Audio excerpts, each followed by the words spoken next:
Sources of stress are everywhere. Stress can make you feel trapped, but there are ways to manage it. Stress is inevitable, but you can learn how to deal with it, how to handle it, and how to respond to it well. Try to get enough sleep, exercise, eat well, get emotional support, breathe, and find ways to calm down.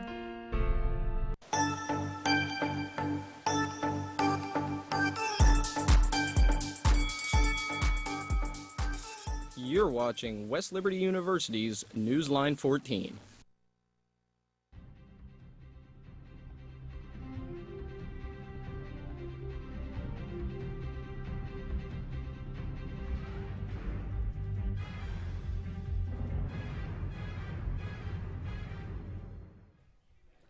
Good afternoon, Hilltoppers. Thank you for joining us for this edition of Newsline 14. I'm Annalise Murphy. And I'm Lainey Lynch. In just a few minutes, we have the latest update on the newest search for WLU's 38th president. We have breaking news this afternoon. A Broward County jury rejected a death sentence for Parkland shooter Nicholas Cruz, who killed 17 people at Marjorie Stoneman Douglas High in 2018. Family members of those who died in the massacre were angered and upset by the verdict. The jury concluded that Cruz's troubled life was enough to spare him execution by the state of Florida. He was sentenced to life in prison. A full sentencing hearing was scheduled for November 1st, and relatives of the murdered victims will speak at that time. You may have noticed something new in the Fine Arts Building this semester, and that is the renovated Media and Arts Lobby. That's right, Lainey. I got to speak with our department chair, a visual communication professor, and a student about how this new lobby has made their learning and teaching experiences better. Check it out. I'm standing in the renovated Media and Arts Lobby here on West Liberty University's main campus in the Fine Arts Building. If you will recall from last semester, the Department of Media and Visual Arts was working really hard to raise funds to renovate this lobby to make it more innovative and inviting. Well, they raised more than enough funds, and now this space has turned into a more inviting and collaborative area for all West Liberty students to enjoy. Here's an example of what the lobby looked like before, and this is what it looks like now. This renovation project was years' worth of planning and collaboration between the department's faculty and students. Thanks to the nearly $6,000 raised between Topper Day of Giving and an art auction, the dream of updating the Media and Arts Lobby became a reality. WLU's maintenance team took the entire summer to create the beautiful space that all students here at West Liberty utilize today. This is where I should be really grateful for our amazing maintenance team, Joe Rodella and Joe Mills, and painters that we only have two on campus, that they spend so much time in this space, and I really spent the whole summer on it. This area has been completely gutted and updated with new furniture, freshly painted walls, which also happen to be magnetic, new bar top style tables, new desks and chairs, including these balance ball chairs, and new televisions. Now, the innovative aspect of the TVs gives students and professors the ability to share cast information for their audiences to view, perfect for presentations or collaborating with friends on projects. In fact, some of the faculty have even resorted to hosting their classes in the newly renovated lobby. So I do teach UI UX design, design thinking, and branding class, and then we need a perfect setup like this. And then we have a TV. I can mirror my presentation. So this is the perfect spot for design discussion and everything. Other new additions to the lobby that have made collaboration easier are the new colorful felt boards located in the center of the room and a whole wall that is actually a whiteboard. So most of my classes in senior level, we talk a lot, discuss a lot, and brainstorming a lot. And then especially that area is my favorite. And then we already have a good setup. And if you look at the wall, this is actually whiteboard. Well, sometimes I have my classes out here with professors, and we use the whiteboard to, brainstorm different ideas for class. And professors aren't the only ones loving the updated lobby. Students are also finding that the space is easier to collaborate in, saying that it is more comfortable and inviting than it was before. I would say it's more inviting. It's very open space, very clean. I feel like I've seen a lot of people that aren't even fine arts majors that are in here studying, so I would say it's a very inviting place to come study and do your work. A project that started years ago as an idea that has since been brought to life through generous donations has already provided not only professors with a more innovative area, but also a space for students to interact and connect with one another. There is almost always someone in the renovated lobby enjoying all it has to offer. Reporting for Newsline 14, I'm Annalise Murphy. Thanks, Annalise. And it's that time of year again, registering for spring classes. Seniors, graduate students, veterans, and honors college students can register starting Monday, October 17th. Juniors can register starting Friday, October 21st. Sophomores can register starting Thursday, October 27th, and freshmen can register starting Wednesday, November 2nd. Schedule an appointment with your academic advisor before registering for classes to get your alternate PIN number. You should also go to DegreeWorks to see what classes you need to graduate. You can view available classes on Wins 9 by going to Look Up Classes under the registration menu. Be sure to look at the prerequisites and course restrictions for each class. If you have any questions about registration, contact your academic advisor. We have an update for you this afternoon. The search for WLU's 38th president continues as the Presidential Committee met on Monday, October 10th via Zoom. Brought up by Katie Cooper and was seconded by Dan Joseph, the committee mentioned to retire to executive session, and the motion was passed unanimously. Another motion was passed unanimously to request a proposal for professional search firms to aid the committee in search for a new president. The meeting ended at 6:53 p.m. and the next meetings are tentatively scheduled for October 24th, November 7th, November 21st, December 5th, and December 12th. Now this is a developing story, so stick with Newsline 14 for any and all updates. On October 10th, West Liberty students presented The Dining Room for the first time. This is a dramatic comedy about an American family who's dealing with the change of the upper middle class. The play features 12 actors who play 56 roles altogether. This play will take the audience through different periods with the help of the actors. The Dining Room will be featured again in the Kelly Theater tonight, October 13th through the 15th. Tonight, Friday, and Saturday, the show will begin at 7:30 p.m. The last time you can see the show will be Sunday at 3 p.m. And taking a look at some local stories this afternoon, Jefferson County Health Department is hosting a series of flu shot clinics. Starting this week, Health Commissioner Andrew Henry stated that he understands that people work, and when they schedule a clinic from 10 a.m. to noon, some people can't make it. Henry also stated that he wants to give everyone a chance to receive a flu shot, so some clinics are scheduled off-site in the evening. Henry stated that the Jefferson County Health Department is taking a similar approach to the COVID-19 vaccination distribution. They are setting up several mobile vaccination clinics across the county to provide proper accessibility to residents. And taking a look into Marshall County, a task force was created to end racism and discrimination. Marshall County school officials stated that they've noticed a major increase in racist comments on the football fields and even more on social media. The task force is made up of 12 individuals, including school administrators, city council members, NAACP, Marshall County prosecutor, parents, and the Family Resource Network. Now, the goal is to bring light to the issue to the coaches, as well as bringing cultural education to Marshall County schools and to the community. The task force will reconvene in a month to discuss further details. And coming up next, we will take a look into some trending state and national headlines. One of the top national headlines being President Biden's pardoning of minor marijuana offenses. Minor details on that story and much more after the break.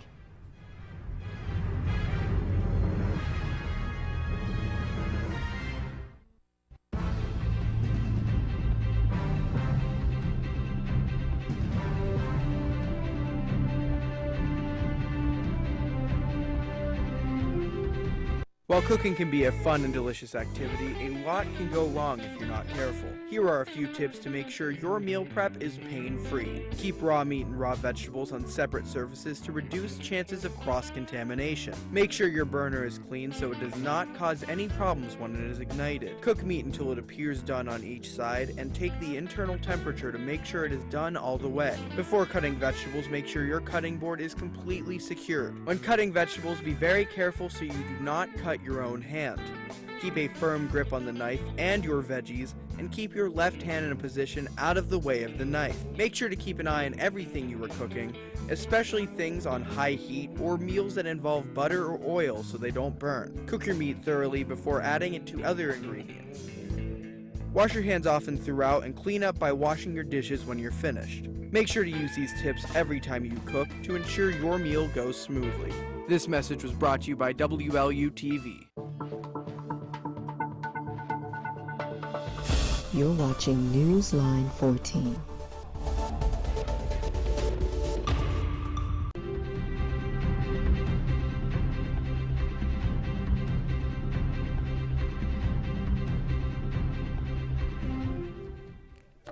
Welcome back to Newsline 14.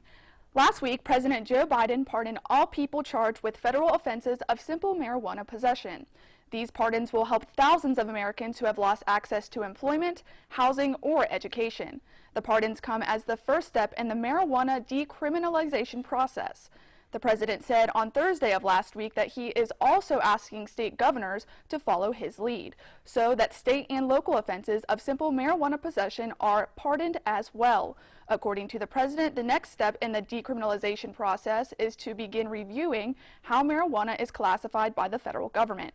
Biden called upon the offices of Health and Human Services and the Attorney General to begin this process. Currently, marijuana falls under the same class of drugs as fentanyl. A daycare in eastern Pennsylvania sent 25 children to the hospital on Tuesday after a carbon monoxide leak. The Happy Smiles Learning Center of Allenstown reported an unconscious child to emergency services. When firefighters had arrived at the daycare center, air quality detectors on their equipment was triggered, and the building was promptly evacuated. The cause of the leak is currently being looked into. Authorities say none of the injuries to the children are serious. And looking across the Mountain State this afternoon, West Virginia First Lady invites West Virginia kindergartners through grade 12 to make ornaments at the state capitol. Now, this is the 18th annual First Lady Student Ornaments Competition. The theme this year is Nutcracker for the Tree. Ornaments will be displayed in the Culture Center in Charleston. There will be 4 divisions and 4 winners. The winning ornaments will have a permanent home at the West Virginia State Museum.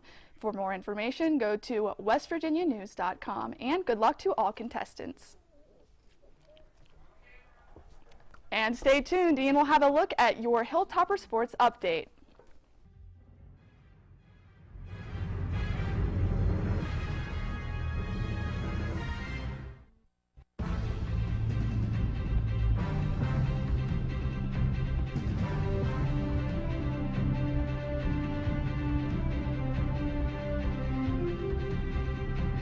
The Paul N. Elbin Library is your destination for learning. Featuring over 200,000 items in print, audio, and video formats. Students have access to search for books of all kinds.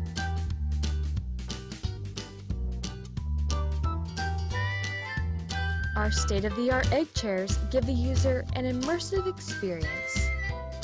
We offer both Macs and Dells for your convenience. Please be sure to follow all signs. Our hours are Monday through Thursday 8 to 11, Fridays 8 to 4, Saturdays are closed, Sundays 5 to 11. Our friendly staff will assist in finding the right study material for you, whether it's a physical copy or on the school's database. The Paul N. Elbin Library at West Liberty University. Please call 304-336-8261.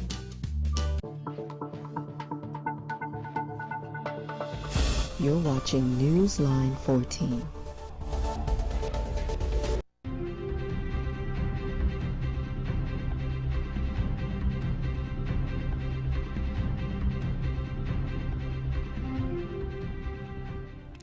Welcome to this edition of Newsline 14 Sports. I am Ian Phillips, with your topper and national sports update. First up on the docket, Alex Eastham put another win in the win column at the Dr. Wally Edgell Invitational earlier this week that was hosted by Davidson Elkins. Eastham tied his season best round with a score of 6 under at 66 at the Cannon Valley Resort. Eastham scored his best 36-hole event with a score of 135 at 9 under par, which won the event by 1 stroke. The Toppers tied for third as a team with a score of 568, which was the team's best score in a 36-hole tournament this season. The Toppers concluded their fall season with this invitational and will have their spring schedule announced within the next couple of months for golf. Next up on the pitch is the men's soccer team, where we have the team on the road at Frostburg State. The teams finished with a draw for the evening at 4 goals apiece. Vitor Adasuco put the Toppers on top with a free kick goal from 30 yards out. However, the Bobcats answered with 2 goals of their own to make the score 2-1. Alex Anderson tied the match in the 29th minute for the Toppers, but the Bobcats answered with a free kick goal with less than 20 seconds in the first half, giving them that 3-2 lead going into the dressing room. The Bobcats came right back out and picked up where they left off within the first 10 minutes of the second half to take the lead at 4-2. However, our Toppers did not go away, as a hero of the game, Joseph Inagi, scored 2 goals in the span of 5 minutes that tied up the score in the 60th minute. With no more scoring the rest of the match, the Toppers continue their road tour with a trip to Concord with a kickoff set at 3:30. And following in their footsteps, we have the Lady Toppers on the pitch, which the women's team took to Frostburg State as well against the Bobcats in the Mountain East Conference play. They dropped their 3rd straight match, falling by a score of 3-1. Lady Toppers were held to just 2 shots for a 2nd straight game and 3rd time this season, which included the first matchup against the Frostburg State Bobcats. Mia Zecca claimed the 2 shots on net and low goal for the Toppers, her first of the season, in the 54th minute. This made the game, making it a 1-score game after she rifled her shot from outside the 18. Isabel Aperfine had the assist for the Toppers. The Bobcats scored 14 minutes later and held on to the score of 3-1. The team heads to Concord as well with kickoff set for 1 o'clock. And staying on the field now, the Toppers football team fell to Concord last Saturday by the score of 45-28. Touchdown scorers in the matchup for the Toppers were Quincy Wimbish with 2 rushing touchdowns, Parker Sheary 1 rushing touchdown, and Titus Goldson a receiving touchdown on the day. Cheyenne Pookie Petaway, my boy from Steubenville, tied his season high with 10 tackles and 2 pass breakups. The Toppers have a quick turnaround as they take on the road tonight to Fairmont State, where the Falcons for the Week 7 battle, with kickoff set at 7. Moving over to the NFL now, staying with football, of course, AFC North is starting to take shape in standings. Baltimore Ravens and Lamar Jackson are in first place with a record of 3-2. They are coming off a big win over Cincinnati Bengals, and they traveled to the New York Giants this week. The Cleveland Browns are 2-3, coming off a loss to the Chargers on a heartbreaker 30-28, and have their eyes set on the New England Patriots. The Cincinnati Bengals also sit at 2-3 and face the New Orleans Saints this week. Joe Burrow hopes to bounce back. And the Steelers continue their tough stretch of games as they host the GOAT, Tom Brady and the Buccaneers, and hope to improve their 1-4 record at Acrisure Stadium this Sunday. And the Mountaineers. WVU football plays host to Baylor tonight on another primetime Thursday night football game. This could prove crucial the rest of the year for the rest of the season, actually, for the Mountaineers. Head coach Neil Brown has had rumors of being on the hot seat after another slow start again this year. Quarterback JT Daniels looks to lead the high-powered offense, while the defense hopes to turn it around. A win would even the Mountaineers' record at 3 wins and 3 losses and a 1-2 record in the conference play, while a loss would all but put the nail in the coffin. Kickoff is scheduled for 7 p.m. on Fox Sports 1. The MLB playoffs have reached a divisional series after the wild cards were settled. The Seattle Mariners lost a heartbreaker in Game 1 against the Houston Astros on a walk-off home run and are down 1-0 in the slate. Tonight, they play, or not tonight actually, 3:57 right after this show, they're playing. The Cleveland Guardians also look to tie up the series with the New York Yankees. With Game 2 tonight at 7:37 in the National League, both series are notched up at 1 apiece. The Phillies took Game 1 away from the Braves. Braves came back last night, tied the series. The Padres evened the series out last night as well against the Dodgers. The Game 3 for the NL series are set to begin Friday as the Phillies and Padres are now the host of the series. And finally, wrapping up your sportscast onto the ice now, as it is a hockey night in Pittsburgh. Finally, as the Penguins take on the Arizona Coyotes at PPG Paints Arena. Doors open up for the fans at 5:30 with puck drop set for 7. The Pens have won 8 consecutive games against the Yotes. The Pens won a perfect 2 wins last season with a scoring margin of 10-4. The team with their 3-headed leaders of Crosby, Malkin, and Letang. Man alive, if you have those 3, I don't know how you lose. Look to start the season off with a win in the quest for a 4th Stanley Cup between the group. This wraps up your campus and national sports update here on Newsline 14. After the break, I'll be right back with your weather update.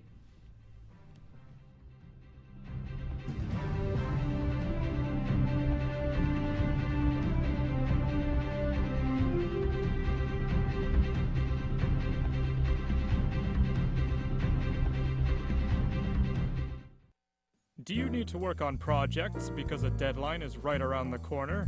Then get into the Fine Arts Building. The Fine Arts Building hosts a myriad of amenities such as computer, painting, printer, couch, lights, no lights, audio including this voiceover, instrumenting, table, more computers, so many computers, the theater, printmaking, creating and animating in 3D, drawing still life, chairs, broadcast operation and execution, and it's open almost all the time.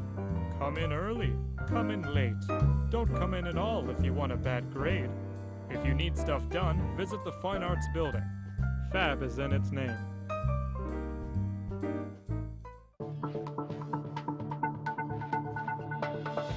You're watching Newsline 14.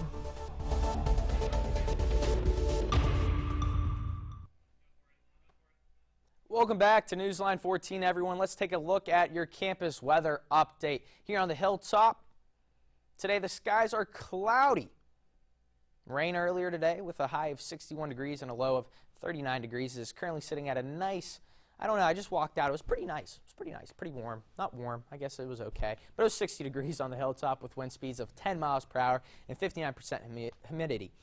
We'll see partly cloudy skies tonight with only a 6% chance of rain. There's a slight drop in wind at only 7 miles per hour, and the humidity will rise to 70%. And to the map. Let's take a look at it. Over in the West Coast, we got West Coast, LA, 76 degrees. I wish I was out there. You got the palm trees swaying, the whole deal. Down south, Longhorn State, 81 degrees. It's probably hot. They always got that dry heat. Up above that in the north, Missouri area, Kansas City, St. Louis, 65 degrees. And down south, Sunshine State, recovering from Hurricane Ian, not me, but Hurricane Ian, it's at 83 degrees. Up north now in the Ohio Valley area, we're at a 60-degree mark. You know, it's been okay, rain earlier today, but hoping to keep the rain away, as I just said earlier. And up northeast, 68 degrees in the Big Apple, New York. And that is your look at the weather map. We'll be right back here with your 5-day forecast coming up next on Newsline 14.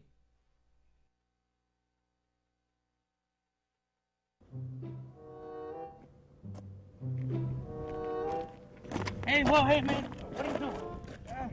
Hey, man, what are you doing? I don't think you're split to drive. Nah, man, it's all good. My house is like just 20 seconds up that street. It doesn't matter. It's still not a good idea. I don't think you're fit to drive. Dude, we've been friends for like 10 years, man. Can't you trust me? That doesn't matter here. I do trust you, but I don't think you're fit to drive. Well, then, just shut up. Shut up! I can totally drive myself a mile up to my house. Fine, then. If that's what you want to do, so be it.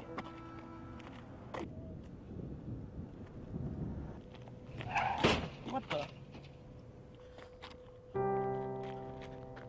Every day in America, another 28 people die as a result of drunk driving crashes. Don't be the next victim.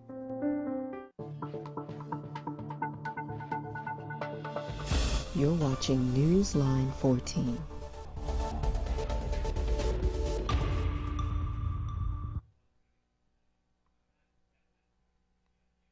Welcome back to Newsline 14. Let's take a look at your 5-day forecast. Today has been a rainy Thursday for us here on the hilltop, especially this morning. It was yucky.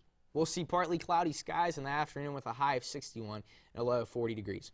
Friday, oh God, it's coming, thank God. We'll see mostly sunny skies with a high of 56 degrees and a low of a chilly 40 degrees. Moving on to our weekend, oh boy, here it comes. Saturday will be partly cloudy again. Wow, we're on a consistent streak with cloudy.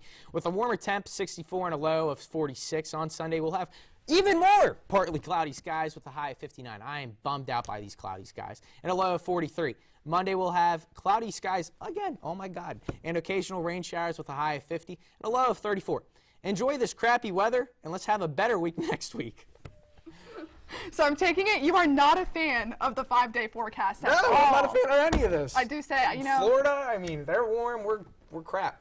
You know, I enjoy summer too, so I'm not really looking forward to it. Not even like just fall weather. I'm a fan of the rain. It's my favorite weather. And the Really? clouds, yeah. I could say something, I mean, but I'm not going to. Maybe that's why, I mean, maybe you're always, you know, maybe just like being sad. I mean, don't know. I like I don't like rain. rain. How do you like rain? I nice like weather. rain when I'm like sleeping. Like if I'm getting ready to go to bed and it's raining outside, You it never sounds slept better. Yeah, Yeah, it it's sounds the so best. peaceful. But like if I have to walk to class through the rain, then that's just a no-go.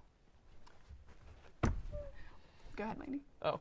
Well, before we sign off for the week, Annalise and I wanted to tell you more about something fun happening in Belmont County this Halloween season. If you like dogs and Halloween fun, you're going to want to grab your calendar and mark down October 30th.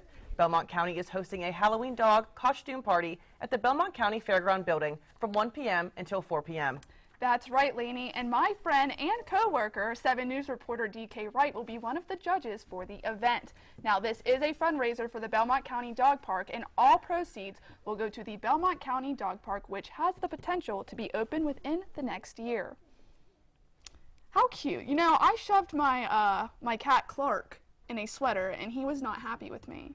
So I can't imagine. Did you sing "It's the best time to wear a striped Striped sweater"? I did not, but that's a great idea. Well, you let me down. He already doesn't like me, so I just don't think putting him in a sweater helped any. It didn't help your case at all, no. No. Well, I that'll think do that's all we have. Yeah, I was going to say, that'll do it for us here at Newsline 14. I'm Ian Phillips with your sports and weather, and I'm Lainey Lynch. And I'm Annalise Murphy. Be sure to tune in next Thursday at 2 p.m. for more campus, local, state, and national updates. Reminder. No classes tomorrow. No classes tomorrow, so have a All great right. fall holiday. Party time Thursday. Everyone go enjoy your Thursday night and weekend. Have a Have a good great one. I'm Ian Phillips.